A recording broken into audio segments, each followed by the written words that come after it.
Hello, everybody, and welcome to the Light Council series, where we have elevated conversations to awaken the light within and elevate the world. I am so excited to have my guest Miguel here.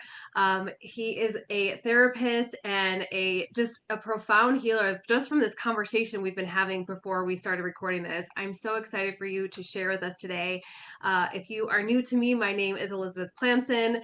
I am a spiritual business mentor, an activator, and healer. And I am bringing this to you just to help bring value to the world, to the community in any way we can by highlighting these different light workers, these healers, these soul led workers. So, welcome, Miguel. I would love for you to introduce yourself and to share what you do and how you help others. All right. Thank you for having me here. You're really good at this. That's for sure. Like Thank you're you. like, damn, now I gotta go next. Great. Um No pressure. yeah, I know. So I guess I just like to start with just saying, I have a mixed background of where has got me here, right? I think I just told you this a little bit previously, but a little bit of plant work, a little bit of working with tribes, which really led me to kind of the importance of working with the body, right? And then that led me to becoming a therapist. So I've been a therapist for the last 5 years. And now I'm in this space where I'm wanting to jam these back together, but the mind and the body. And that's kind of where I'm at with my coaching. So I'm also becoming a coach. And so that one's more holistic. I want to do more in-person things, therapeutic sweats or sweat lodges, whatever you want to call Yeah. them. But that's kind of what I'm trying to do right now. But currently, I'm just an actual practicing therapist in Ohio that I do all virtual work. So that's my what I'm doing most of the days at this point. But just on this new coaching journey at this point. That's beautiful. And Yeah, I love how you brought up bringing these back together, right? And yeah. I found myself in a similar place like that a while ago where when I first started this journey, I first developed my psychic abilities and my healing Mm, abilities and healing modalities. And then I got into mindset manifestation coaching and I kind of like let those fall to the wayside. I was like, oh, I don't mm, want to do that anymore. I just want to focus on this, yep. then realizing I was leaving out a big part of my abilities and how I can help others, right? Mm, And so, mhm, really being able to combine all of those together, the healing modalities, the mentorship, the manifestation, the mindset work, which I do a lot with my clients still, mhm, all together because you have all these abilities, right? And it makes it mhm, so much powerful when you can bring this really robust container to walk people through and lead people through. So I think that's so beautiful. So mm, I would love you to share, like, what has been the most profound way of how you're helping others through your work when you're mm. seeing people, or what you're finding a lot of people are struggling with right now in their everyday life. I think the most common thing I come across is people seem to be understanding that, like, okay, my way of being in this world isn't working out, right? Whether they're unhappy, their relationships aren't working, the job they're working isn't what they want to do, and they're stuck in knowing that but not knowing how to go from where they're at to where they want to go, right? That's like a very common thing of that Yeah. stuck feeling of like, I know I'm not happy, but I don't know where happiness is, or something like that, right? So something like where I'm at, I don't know how to make this bridge to where I want to get going. Um, Hmm. that's like this change process that I come across almost in every client that I have, is just that Yeah. feeling, right? So depending on what they're dealing with, that's um, what I like to do with people when they're in that space. I'm gonna just jump right in here. All right. Yeah. Okay. When people are feeling that stuck space, um, I like to first figure out what their perspective is of themselves and the world, right? So how Hmm. are they interpreting their world? What are the meaning they're giving to everything? Because a lot of times, people aren't recognizing that, like, their life isn't that bad as is, but it's the way that they're interpreting it, or the meaning they're giving things, right? So um, something happens and they might say, "Oh, that's just terrible," and I wish it would happen differently, right? Hmm.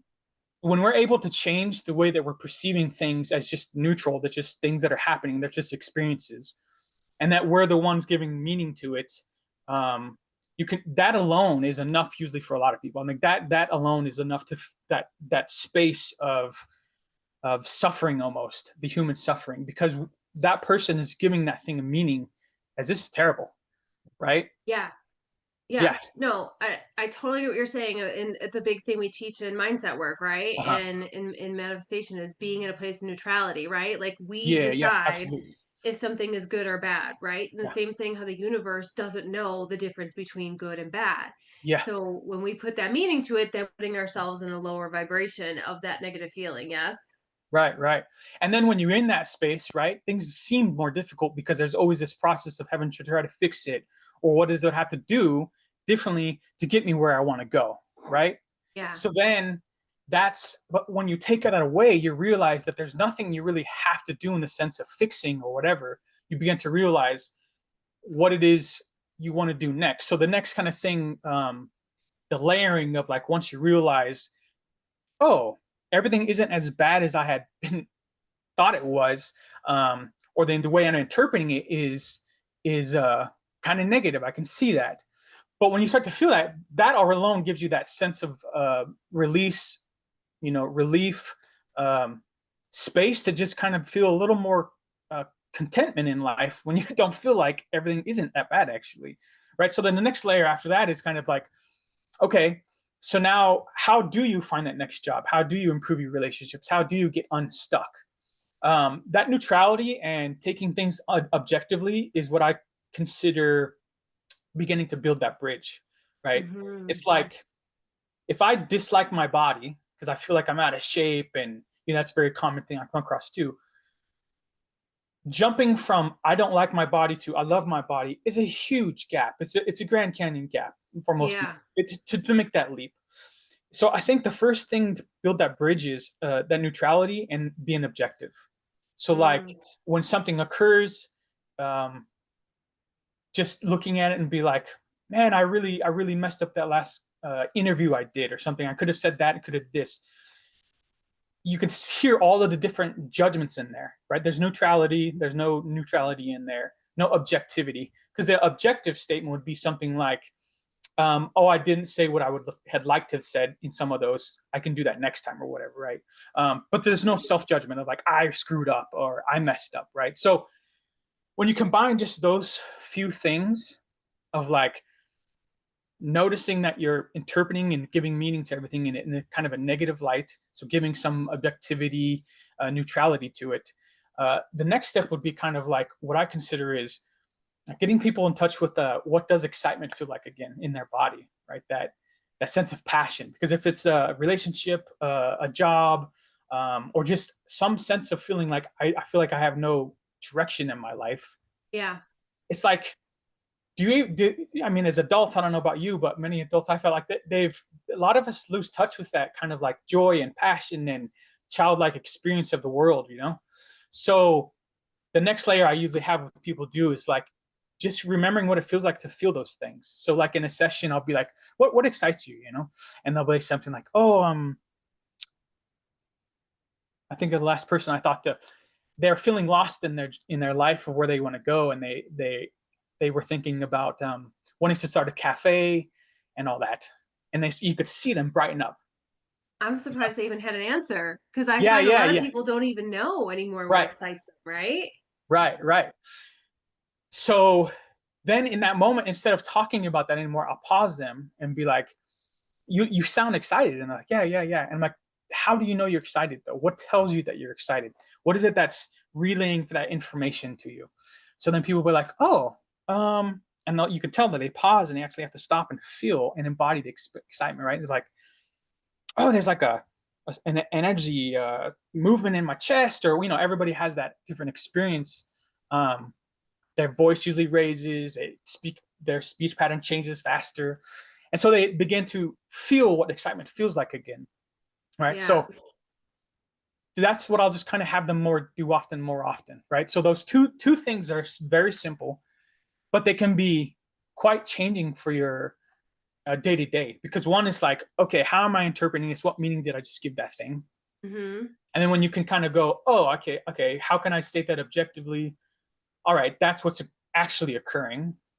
And Yeah. now from here, if I am seeking something in my life, it's a job, it's a whatever, um, what does excite me, and just follow that for a while, just to get back in touch with like what it feels to do something you want to do again in your life. It doesn't have to be Right. right. Yeah. Right. There's so much here that I can go on, like different Yeah. directions, right? Right. Like part of me wants to go on this part of, okay, so we talk about manifestation and we talk about finding what it is you want and realizing that there's more to life than you're currently Yeah. living, right? There's more than just this routine that every day you're doing and you're bored or you're just even just content, right? And there's nothing wrong with being content, right? And Right. some people Right. just love that and strive on that.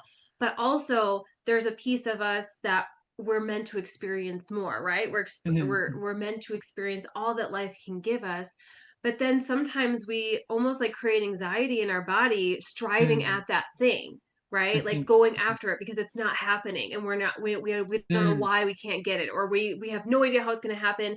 We're trying to figure it out and we end up pushing it away because we're resisting it so much, right? This is like Mm-hmm. the big piece of manifestation. I feel like that is really struggling with a lot of people right now because it's a huge hype thing, right? Like just think about the person you Yeah. want to be, visualize the person you want to be, but then we don't embody it, right? We don't Yeah. actually, we miss that part, right? Of embodying Mm-hmm. that person who has those things achieved in that energy. And I love how you said, feel that excitement. Actually take the moment to feel the excitement. So which Mm. is a piece of embodiment.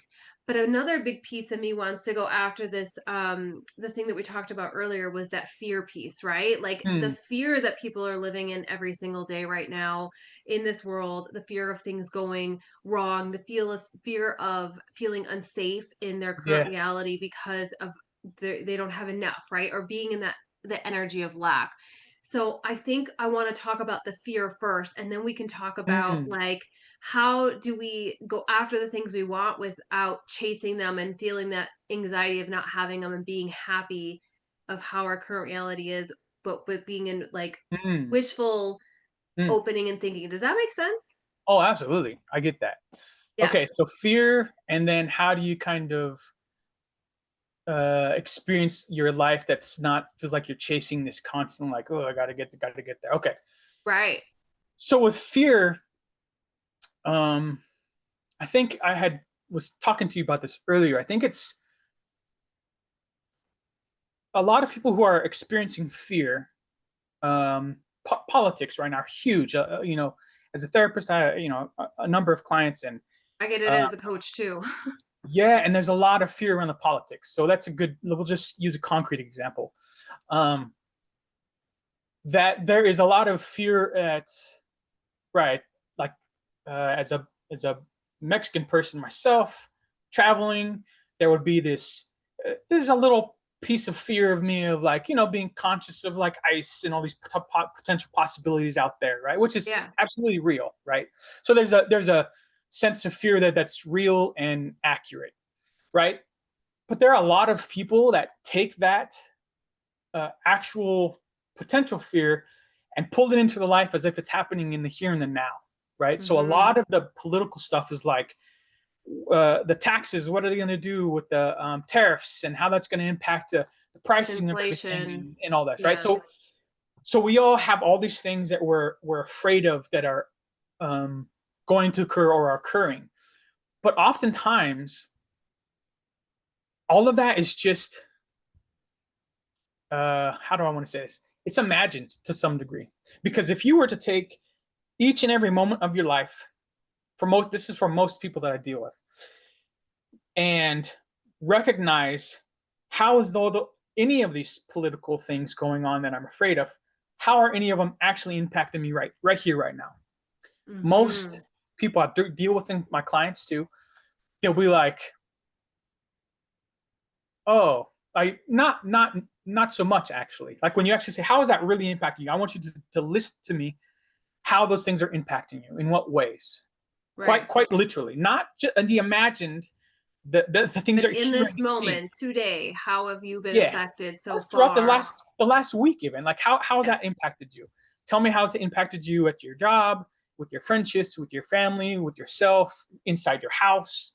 Tell me. And so most people, right? Not everybody. Most people, they don't have many observations, and they don't have many examples, because that's all imagined in the sense of, yeah, it's real because it's actually happening. We're seeing. Right. So that's the basic gist of like how do you deal with fear. I think a lot of times is, well, stop and pause and ask yourself, what is happening right now? Here's a perfect Hmm. example. Actually, this is a really good one. My son is 12. He's afraid of the dark, as many of us are. I mean, Yeah. if you put me into the woods in the middle of the night, I'm afraid. I'm 44. Yeah. I'm freaking out. So completely valid and reasonable. But the other day, um, we were outside. It was dark out, and he was feeling the fear. And you could see he wanted. He was like, "I'm going back inside." I'm like, "Stop for a second." And he's like, "What?" And I'm like, "Just stop and pause. I want you just to pause for a second and tell me what is happening to you right now." And he goes, "Nothing." And I go, "That's right. So just think about that for a second. What are you afraid of?" He's like, "I'm afraid of," and he started naming off a couple things. And I'm like, but are those things happening to you right here, right now? And he's like, Hmm. and you could see it kind of click. He's like, "No." And I'm like, so then the fear is just based on some idea about what could be happening to you or potentially. He's like, "Yeah." But I'm like, as of right here, though, you're safe as could be. There's nothing happening to you. And that Yeah. is a perfect example of dealing with fear. A lot of times it's just pausing, taking a deep breath, and realizing, take a look around. Like for most people, if you just stop, pause, look around, realize I am safe. I actually have nothing going on here. It's all imagined. It's all future based. Maybe it's something I have to Yeah. do, right? I have to deal with a large crowd or talk to my ex or whatever it is. It's something that future based, which is again, it's not happening right here and right now, so you're safe. Um, or it's some sort of reminiscing, right? Some sort of remembering of sorts, like, which again, it's not happening, so you're actually safe. So a lot of that fear-based stuff is honestly, it's the easiest thing to do in concept, and that is pausing, stopping, and be like, I'm actually pretty safe right now. So you're reorienting yourself to your reality in the moment, which is I'm safe. So you're pulling your mind, your all of your thoughts, all your stuff away from all the fearful thoughts and ideas and imaginations you've got going on into the here and the now, which the body is going to help remind you when you realize I'm actually pretty safe. I'm safe. There's nothing Yeah. happening to me. So I that's mean, kind of that fear-based part.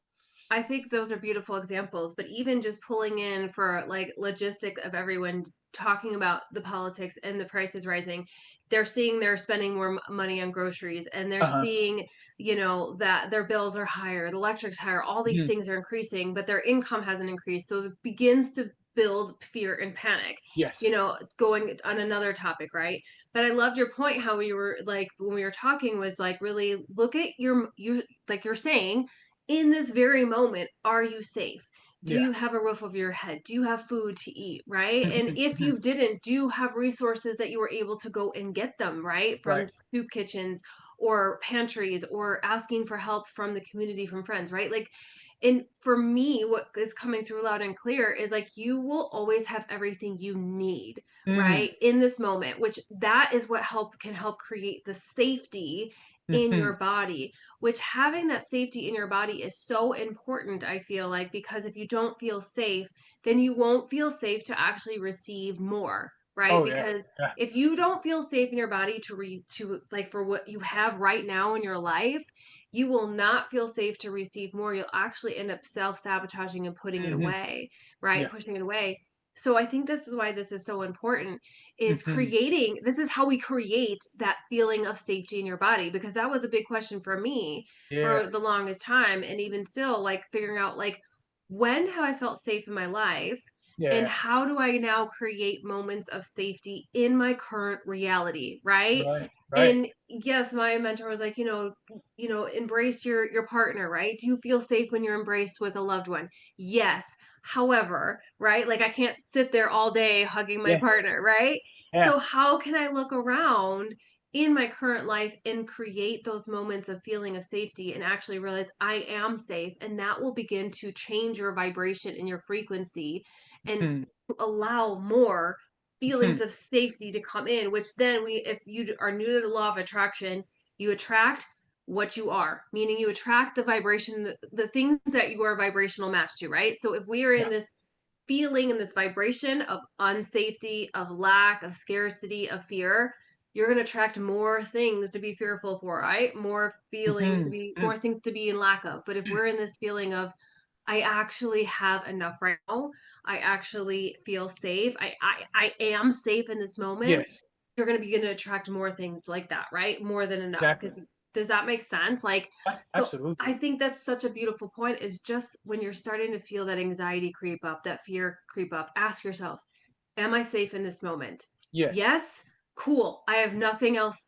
Bye bye fear. Like Right. I don't need to entertain this thought anymore, right? That's how we stop Right. the spiral. Right. Right. Well, the beauty of the way you said this though is you don't even have to create safety. At first, it's just noticing that it already exists within. That there's no creation necessary. There's no effort necessary. It's realizing there are moments through your life, through your day, that you're completely safe, right? And so, to add what you're saying, once you feel into that and realize I am safe here and now, right? Mm-hmm. Yes, in the future, I deal with people who have abusive this and unsafe spaces. It's not it's not saying that doesn't exist. It's saying when you're not feeling those things, let your body feel safety again. Because here's the power of just even if you are in unsafe spaces, it's not 100% of the time. I can guarantee you, I've had enough, you know, clients where their safety within their day at some point. Yeah. Now, if you're trying to figure out how to, if you're trying to problem solve, let's just say problem solving is the basic gist. If you're trying to problem solve from panic and fear and anxiety and I don't know if you've ever tried to solve a math problem or a science problem, feeling afraid, anxious, or if you had to stand in front of people and do public speaking for the first time and figure something out. It's nearly impossible. It's like those parts of the brain is quite literally shut down. Like that's a literal thing. When you're in anxiety, your body, right? If you're feeling unsafe and feeling afraid, your body is meant for survival. It's thinking about how to survive, how to get out of the situation. So if you're constantly in that space, how well can you truly think yourself out of something? Like probably not that well. So that's why Mm. it's important just to recognize the safety that already exists. It's not about creating it. It's recognizing those moments. And then when you're feeling more safety in those moments, those are the times where you can stop, pause, and maybe start to think now, contemplate what you want to do in life. Why? Because you're at a calm, grounded space. Your body Mm. feels safe. Your mind is ready to take on more, right? Some things come back online because the body, everything's reminding yourself, oh, okay, I feel good. I feel all right. I'm okay for right now, right? That's those moments where it starts to create the ability even to think yourself a bit out of a situation. But if Yeah. you're always in fear and you don't even recognize that's what you're experiencing, trying to problem solve when you're feeling anxious and afraid, like it's a really difficult thing. People get trained to do that, but it takes years to be able to work through that process. And most of us just, I don't even do that. Like I just calm myself, ground myself before I make bigger decisions. I don't worry about trying to make decisions when I'm feeling those things. Just give myself pause. So For sure. I yeah. love that so much. So yeah, so like we've created, like this Mhm. feeling of or not you become aware of this feeling of Yes, safety in your yes. body, right? Like you're aware of it, you're calm, you're grounded, and you start to have that consistency of that Mhm. place. We can then start to create what is it that I actually do want to create in my life? What do I want to strive Mm. through? Really realizing that I actually can have a better life. I can change it, right? When we have Mm. that belief, when we have that knowing. So, if you had to give like your favorite kind of, I would say maybe manifestation technique or Mm. tip or tool for people to start being able to move towards that new existence, right? Like where we're actually able to start bringing that into our current reality to shift our vibration, to shift our frequency and create this life Mm. because that's a co-creation of what is it that I Yeah. actually want to create, right? Because, Right. a lot of times people don't even know what they want, but like when we actually can start allowing ourselves dreaming, but we're like, oh my gosh, that seems so big. And then how do we stop ourselves from going back into that Yeah. unsafety, right? Because we're trying to figure out the how. Yeah. How can we start to bring in and call it in with that neutrality so we're staying regulated so we don't end up self sabotaging ourselves? Mm. I think the first thing is allowing that process to occur. That you're going to have old rhythms and patterns and habits re-arise. It's just going to happen. It's Hmm. nobody I've ever come across hasn't ever slid back where you're like, oh, I'm just new. This is just new me now. I don't ever do any things I ever used to do ever again. Right. So one is allowing the process of like, this is just part of the process that I'm going to feel afraid again. I'm going to feel those things again. But that's part of the practice of the very thing you're talking about is recognizing, okay, this is just part of the process of change. Hmm. And I'm just having to reconnect with this space of calm again so that I continue to strive for the life I'm seeking. Right. So I think that's Uh, a huge part of it is actually just allowing yourself to feel and have the experiences you're having without, again, because you in that moment you're defining and labeling, interpreting those moments as yeah. wrong. I shouldn't be feeling this. I shouldn't have this Ah, experience. I should not. But once you realize this is all just happening and part of a process of change, right. there's a difference in relationship to those things, right? Because now it's instead of a should, oh, I shouldn't be feeling this because I've doing the spiritual work and that spiritual work is defined this way. When you realize that, like, yeah, if you want to make it tougher on yourself, you can do that. I'm not saying you don't have to, but what make it easier is to allow yourself, give yourself allowance of like, this is part of the process. It's not going to be one smooth linear process. It's going to be all kinds of spiraling around and ups and downs of doing that. So I think the next thing that comes to me is like, what how would I tell somebody who is, let's assume, has got that practice down of what we just discussed, some sort of ability to ground oneself in a sense of calm in their life, right? And now they're ready to try to head towards something they want to do. Um, Hmm. okay, so we'll assume that's where somebody's at, and so that next step would be, okay, um, I would again reorient them to the experience of what those things feel like. So let's say someone wants to feel peace. Well, let's look at your life already again. So my original thing here is always to never try to create the thing. Let's seek it Hmm. out already what exists. Okay. So you're looking for peace. Let's look for peace in your life as is. If you're looking for Abundance. joy, Yeah. excitement, let's say none of you don't even have that. So let's first try to find it. Okay. And if for some reason we're searching their days, their last weeks, they can't find any of the thing that they're seeking. Now it's that moment of using this beautiful thing we have as imagination. And that is, okay, I want you to think about things that you used to enjoy as a child, Hmm. as a 20-year-old, as a 30-year-old, whatever, how old they are. Just to find something. We're just trying to find anything. And then if it's not in the past, it's not in the present, then it's like, what could you imagine? Because that's bound to be somewhere in that world. If it's not in the Yeah. past, it's not in the present, it's not in the future, it's in one of those spaces. So Right. that just there is, once we find that sense of peace, joy, whatever, excitement, love, it's pausing and having them feel it in that moment. Hmm. So like, let's say you say, I'm feeling anxious to me. I would say to you, how do you know that? Tell me, describe to me why you know you feel anxious. What is your body telling you, not your mind? What is your body, and what is that experience of anxious for you? So then you would describe all these things, right? It's the same thing when we reconnect the person with peace, joy, contentment, excitement.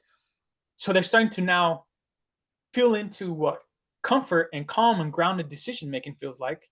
And now we're reorienting their body and their experience to, oh, this is what excitement feels like. I remember that passion. So once they get that sense of like, oh yeah, and they remind themselves how good that feels to feel these things again, then it's start doing the things that make you feel that. And they don't have to be the life changing job thing. Right. Right. Just start small, right? So then maybe that's the next bigger piece is take your change process that we're all going through and just do small, consistent steps. So it's like, I really enjoy after work. I'm thinking about a client.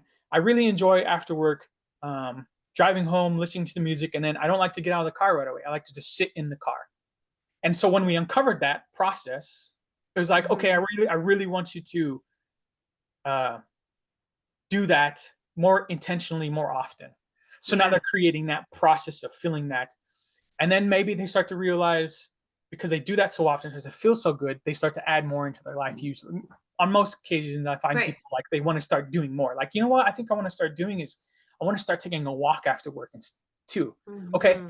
just start with walking uh to the end of your block and back.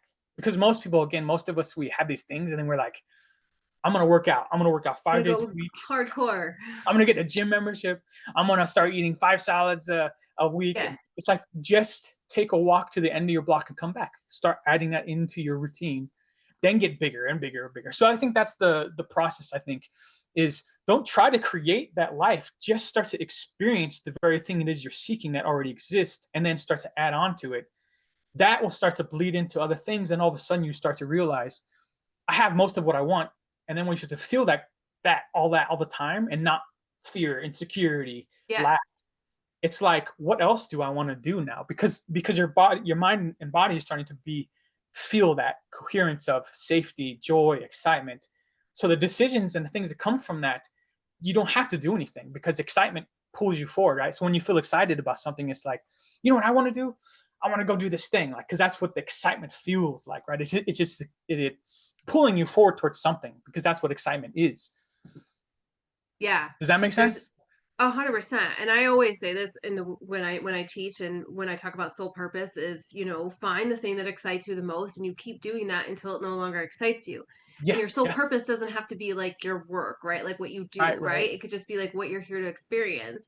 yeah, And so, but what you're explaining is actually building. Well, I think we talked about, I don't remember if we talked about it when we were chatting before we started okay, recording or during in the very beginning, was building that bridge, right? It's building uh-huh, that bridge, and what we call is in the mindset world is like the ladder of belief, right? Or in the manifestation world, the ladder of belief, right? Like, we're not, like you said, we're not trying to fill that canyon, right? We're not trying to say yeah, like, I hate my body, I love my body, right? We're yeah, gradually placing the steps there. We're building the bridge little by little so that right, we don't like fall off deep into the canyon, right? right, And we can right, actually get there in a sustainable way.